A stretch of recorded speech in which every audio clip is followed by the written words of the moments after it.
Okay. And that's the problem. You think, okay, It's because people used to the idea of every paycheck goes straight into your checking account. Let's pay all your bills, then you pay God, then you pay yourself. You're like the last person, but who worked the hardest is the whole thing. Before Uncle Sam, before all your bills, who worked the hardest? You. exactly. And so the concept behind it is reverse. You need to pay yourself first, then God, then all your bills. Make sure this came out good, y'all. Yes, Yeah, thank it's you. great. Thank you.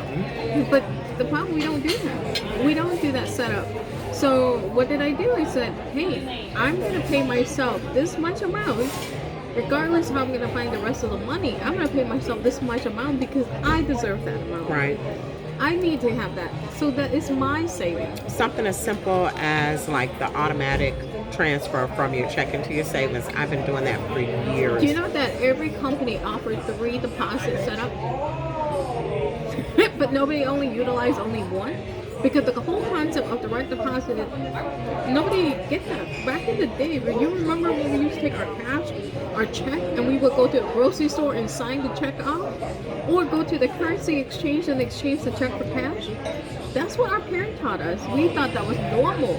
So when we think, oh, they direct deposit our check, we're just going to direct deposit 100% into our check. But we're not thinking about the concept of why don't you just pay yourself first? Exactly. And I think that is the education that people are missing these days. It is. And like you say, we weren't taught that. Nobody's bringing it to the forefront. No.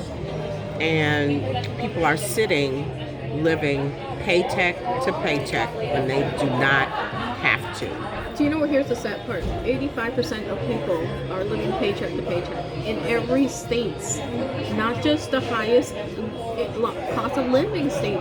I'm talking about every state, even the little one. And this is because we were never taught. Nobody in school taught you that you need to put 10% straight into your saving. Nobody ever taught, say, 10% to church. The guilt behind putting money to church is when you attend church. What happened if you're Jehovah's Witness? Or, I'm sorry, Jewish? What if you're Baptist, Or even if, like, you're a Buddhist or Muslim, that you never attend church but a mosque. There was no guilt on There's putting no 10%. no tithe. No tie, no nothing. But Yeah, that's yeah. the whole point, is able to give back to the community somehow. Right. Putting that set aside away, some way, somehow. Now, there are other ways you can give back to the community. And one of the ways that I kind of figured out was through life insurance. Yes. So I'm a licensed agent. You are too. Yes, I am. And so that's one of the ways to put wealth back into the community. Yes. And it's like you can buy wealth. And a Yeah. lot of people don't even think about buying wealth, but they think about buying the newest Jordans. They think about buying the newest Louis Vuitton red bottom shoe. Yeah. They will buy any and everything and never think about, like you say, giving to themselves first. Yes. And a life insurance policy allows people to do that. Term is cool. If you're nice and young and you can do a 20 or 30 year and the price not quadruple Yes. on you when Yeah. your term expires, you can do that. That's Yes, cool. of course. However, it can be convertible Yes. to a permanent policy. Of course. And then, of course, if you're like me, finances over 50 crowd, I'm speaking out. And so, when you get to that point, now you got to really look at something permanent because you're banking on you being younger than you ever will be and hopefully healthier than you ever will be. Well, because also you need to figure out your retirement plan, right? What are you going to do with your retirement plan? 'Cause that's the biggest challenge. Because here's the problem. If you don't have a retirement plan, what are you going to end up doing? Working past 70. Hello. I mean, there's a gentleman, he talks about his dad retiring, right?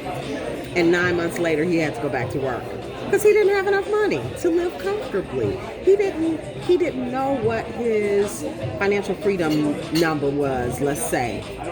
What is going to make my retirement comfortable? What amount is that going to be? And most of the time, it may not be $1 million. No. It might be 500,000. Yes. It may be a couple of 100,000 Might be because less. you want to pack up and move to I don't know, Portugal. You want to live in Cambodia. Lisbon. Yes. You want to live in Cambodia. Yes, cost of living. I saw a house hunters the other day about Cambodia, and they were like, "Yes, this is $234 US." I'm like, "I'll take it." But here's the problem: we don't think about that, right?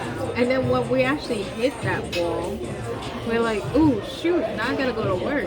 Your brain cell does not think the way how it think when you were in your 20s. Your energy is not the way how it thinks. Someone used to say, "My joint hurt because it's winter." Okay, I'm sure your joint probably feeling the same way. The fact they had to work, you know, it's the whole concept behind it is it's just so undefined. It's just not like over-educated. Like people are not even understanding what that means, and it's unfortunate. It's unfortunate that generation to generation people are not being educated. Mm-hmm. You know, it's just And we sad. fall behind. We are. We fall behind, and so I know a goal of yours and a goal of mine. We share a common goal, and that is to elevate the consciousness through education. Yes, I agree. Yeah. You know, one thing is that the only thing that people can never take away from you is education. Applied knowledge is the powerful ways of achieving in anything at all. I'm so glad you said applied knowledge, because people say knowledge is power. Only if you use it. That's right. Yes. You read the whole thing and never applied it, and that might be sad. And this could be scary, but that's the society. That's the we live in. reality. Yeah, it sure is. That is the reality behind it. Yeah. Hey, I'm glad that we're having this conversation. Hopefully we could continue on, because there's so many topics of discussion that we could talk about, and we could go on and on and on and on day after day, right? Absolutely. Yeah, so all right. It's good. Yes, yeah. it is. Hey, good food, Good good people. friends. That's how it goes, right? We're out. Yeah, there you go.